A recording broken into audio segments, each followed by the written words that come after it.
पुकार दाई, सुन ले मोर पुकार। तोर चरण माया के दाई, करत हवा गुहार। जय जय जगदम्बे भवानी, जय जय महतारी। संकट हर ले मोर दाई, तै जग के रखवारी।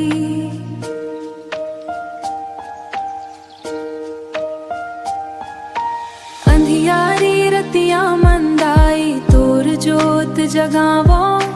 दुख पीरा ले भर हृदय ला, तोर आगू सुनावो।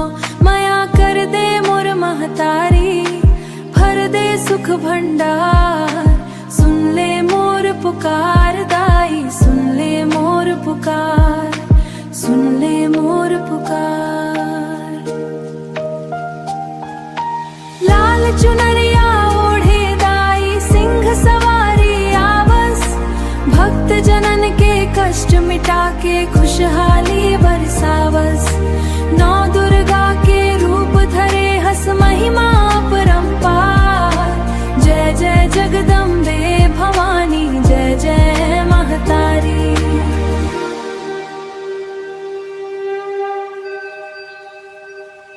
सूरज के अर्जीला दाई, खाली झन लूटाबे।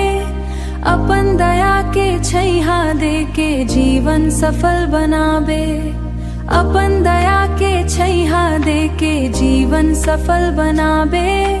तोर नाम के गाथा गावो, जन्म जन्म हर बार। सुन ले मोर पुकार दाई, सुन ले मोर पुकार।